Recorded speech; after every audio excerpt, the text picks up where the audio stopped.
Everybody home! Semua kita disinari oleh kasih dan cinta. Dan buat kalian yang baru pertama kali kesasar atau terdampar di channelku ini, aku si pembisik kartu, aku tinggal di Belanda dan di Thailand. Hari ini kita mau ngomongin kasus Subang lagi, tipis-tipis aja ya. Nyumbang lagi yuk! Hari ini kita khusus ngebahas tentang Mr. X gitu. Siapa sih Mr. X? Barangkali kalian juga sudah mendengarkan di beberapa channel pastinya Besti, aku yakin itu kalian sudah kesana kemari untuk mencari informasi tentang Mr. X. Mr. X ini keberadaannya tepatnya ia diwawancarai oleh channel Koin 1077. Nah, jadi kalau untuk orang-orang yang tinggal di Subang, kita mestinya harus terima kasih ya, karena mereka tuh kan memang update ya, dan tahu banget tentang perkembangan-perkembangan Subang, dan barangkali dari wawancara-wawancara yang seperti ini bisa menjadi sebuah materi untuk kita bahas, ya kan, Cin? Oke, jadi ada juga beberapa pertanyaan yang dilontarkan kepada Madam Suki dari Ani, misalkan Aninya Roma, dan ada beberapa lagi yang inbox di Instagram begitu. Oke, Madam Suki, siapa sih Mr. X ini? Kan kalau dilihat dari wawancaranya, which is kita nggak bisa ngelihat wajahnya, jadi kesannya Mr. X ini kayak sakit hati gitu loh, Besti. Bener nggak sih? Jadi dia ini kayak sakit hati sama Aa Yoris begitu, karena secara dia ini dipecat secara nggak gimana ya, maksudnya orang dipecat sepihak itu gimana ya? Itu kan tentu membuat siapapun orangnya pasti kan membuat kita kayak gelo gitu ya, gelo kata orang Jawa itu kayak kesel gitu. Tapi anyway, meskipun dia dipecat dan sepertinya dia memang sakit hati kayak gitu, toh si Mr. X ini nggak berteriak-teriak di sosmed. Lalu kemudian diwawancarai oleh channel Koin 1077 gitu. Jadi dia ini mengatakan, atau tepatnya si Mr. X ini mengungkap tentang dana bos. Wow. Nah, jadi karena kasus di Subang ini masih belum menemukan titik terangnya sampai hari ini, meskipun udah banyak sekali ya saksi yang dihadirkan, ya kan, juga barang bukti dan beberapa tempat sebagai petunjuk, ya kan, kita juga pasti tahu hal itu. Dan kita belum tahu persisnya atau apa sih what's going on gitu. Sementara opini publik yang semakin liar, ya sebenarnya nggak bisa dihindari juga. Atau memang sebenarnya kita harus maklum gitu loh. Karena sampai 10 bulan ini, bila mana tidak ada sebuah penetapan atau belum dirilis, ya akan seperti ini. Itu resiko dari kasus yang memang tergantung ya, atau masih belum memiliki jawaban. Nah, banyak sekali orang yang sudah berasumsi bahwa kasus dari perampasan nyawa ibu dan anak di Subang ini nggak lepas dari, yaitu deh, yayasan begitu. Oke, hari ini kita mau ungkap aja ya tentang Mr. X. Dijelaskan di sini bahwa Mr. X ini mulai masuk di Yayasan Bina Prestasi Nasional tahun 2018 dan menjadi bendahara SMK dan SMP pada September 2021. Berarti kan kalau ia menjadikan bendahara atau dia menjadi bendahara SMK dan SMP pada September 2021, berarti dia menggantikan Amel, iya nggak sih? Nah, terus secara dia dipecat gitu loh. Jadi ya mungkin alasannya nggak jelas ya. Kita pasti kepo kan, Mr. X ini dipecat sama Aa Yoris itu karena apa gitu kan? Karena ini terbukti kalau orangnya kayak sakit hati gitu deh. Nah, dalam SK pengangkatan yang keluar pada Oktober 2021, Mr. X menggantikan jabatan yang ditinggalkan oleh Amel, ya kan? Setelah menjadi bendahara, Mr. X langsung mengecek data siswa yang ada di laptop sekolah. Kaitannya dengan pencairan dana bos ini. Ternyata saat itu ada pengurangan jumlah siswa sekitar 150 orang atau anak. Wah, ini kan lumayan banyak ya. Dari sebelumnya siswa tersebut berjumlah 400-an. Jadi jumlah siswa yang ada saat itu sebanyak 146 siswa SMP dan 153 siswa SMK. Oke. Nah, selain mengungkap adanya pengurangan siswa tersebut, Mr. X ini membeberkan penerimaan bantuan operasional sekolah atau BOS atau kita sebut dana BOS. Disebutkan selama tahun 2021, pencairan BOS tahap 1 dan tahap 2 dilakukan kepala sekolah, yakni waktu itu adalah Wahyu dan bendaharanya Amel. Sementara pencairan BOS tahap 3 oleh Kapsek Wahyu dan Dia alias Mr. X ini. Sementara untuk pencairan tahap 1 tahun, yakni tahun 2022, dilakukan Dia dan Iwan. Nah, ini nama baru nih, lagi Besti Iwan, kepala sekolah baru yang menggantikan Wahyu.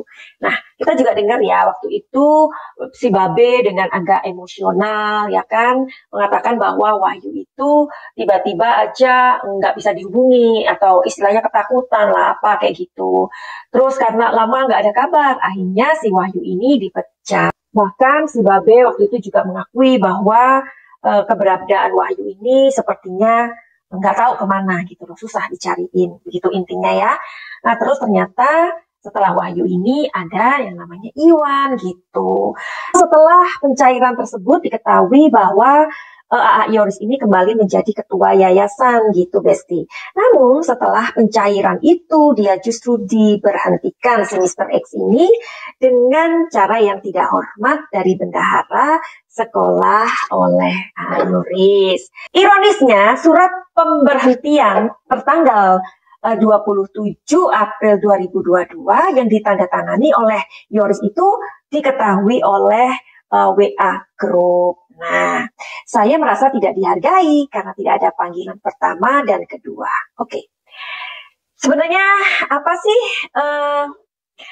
maksudnya gini, apa sih yang terjadi? Kita udah tahu ya, adanya hal-hal yang tadi aku uraikan menurut sumber dari berita di sosial media. Sebenarnya apa sih? Kenapa sih AA Yoris ini kok memperhentikan Mr. X ini dengan cara yang tidak hormat begitu, karena tidak ada pemanggilan pertama dan pemanggilan kedua. Coba kita cari tahu ya, apakah telling story dari hal ini. Tapi sebelumnya kalian harus tahu yang satu ini. Tadi waktu aku shuffle ada kartu yang mau keluar, jadi dikeluarkan aja ya. Two of Swords, oke, apalagi?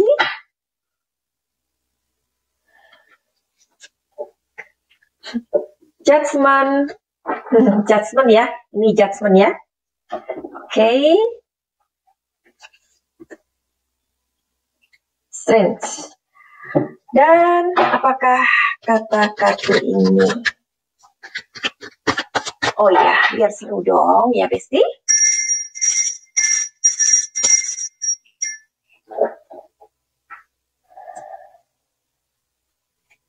Mudah-mudahan resonet. Ada adventure, ada control, ada the master. Apakah kalian bisa membacanya? Kalau bisa membacanya nggak perlu Madam Suki dong, iya kan? Oke, jadi memang di sini benar bahwa Mr. X ini merasa kayak tidak merasa adil karena di sini keluar kartu judgment. Ya, oke. Terus di sini kayaknya AA Yoris ini kayak sebelah mata gitu loh. Ya, ini memberikan respon yang tidak puas dari si Mr. X ini.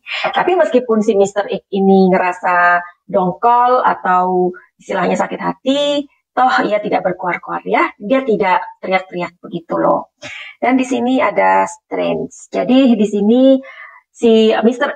X menganggap bahwa AA Yoris ini istilahnya berlaku yang tidak adil. Terus ini seperti sebuah cara gitu loh, cara yang sangat-sangat tidak menurut dia tidak sesuai dengan prosedur begitu. Nah, sebenarnya di sini apa yang terjadi dengan AA Yorisnya? Jadi di sini ada sebuah adventure atau sebuah rencana. Di sini ada sebuah rencana baru, ya. Mungkin ini kan sudah pasti dibicarakan sama si Bape, ya kan? Tetapi memang caranya yang tidak sesuai mungkin ya. Di sini ada kontrol. Kontrol ini apa? Kuasa, ya. Kuasanya siapa? Kuasanya si Yoris ini gitu. Jadi ia menggunakan kontrol atau dia menggunakan powernya agar supaya ia mengklaim atau ingin memiliki yayasan ini atau ingin menduduki jabatan itu. Ya, oke. Terus di sini ada The Master. The Master di sini, jadi siapa sebenarnya yang menguasai yayasan itu sekarang adalah The Master, yakni orang yang saat ini lagi dirasakan tidak adil oleh si Mr. X. Kita tahu siapa dia, oke? Terus mau tahu siapa lagi? Siapakah Mr. X ini? Orangnya gimana ya, Madam Suki? Sebentar. Kita mau cari tahu sosoknya Mr. X di kartu Remi Eropa ya. Bersambung aja lah. Dan buat kalian yang memiliki masalah, apa aja masalahnya, entah itu masalah finansial, pekerjaan, karir, terus asmara, rumah tangga, atau kesehatan, bisa banget untuk dilihat di kartu tarot. Jangan takut kalau kartu tarot itu mungkin kalian memikirkan kartu tarot itu berhubungan dengan mistik atau klinik, atau kalian berpikir bahwa kartu tarot itu menyekutukan Tuhan. Jawabannya adalah tidak sama sekali, ya. Dan buat kalian yang kepengen banget untuk healing itu apa sih, Madam Suki? Jangan-jangan ya, bukan Besti. Healing itu adalah pengobatan, ya. Jadi pengobatan di sini secara holistik. Misalkan kalian memiliki sebuah traumatik, ya. Kalian pernah mengalami sebuah pelecehan atau hal-hal di dalam rumah tangga. Kalian melihat ibu atau ayah kalian selalu berantem, atau ibu kalian sering banget mendapatkan kekerasan dari ayah kalian, atau kalian tumbuh di dalam lingkungan yang memiliki ibu yang narsisistik, atau banyak lagi hal yang terjadi dalam kehidupan kita yang menimbulkan trauma. Ingat bahwa trauma yang kita alami, emosi yang tidak bisa atau belum disembuhkan, itu bisa menghambat masa depan kita, bisa menghambat rezeki kita. Believe it or not, tetapi itulah kenyataannya. Jadi buat kalian yang pengen banget untuk butuh teman curhat, ya, agar rahasianya tidak keluar kemana-mana tapi memiliki sebuah solusi, datang aja ke Madam Suki. Tapi untuk itu semua tentu saja tidak gratis. Finally, begitu aja. Send love and light. Salam jaya.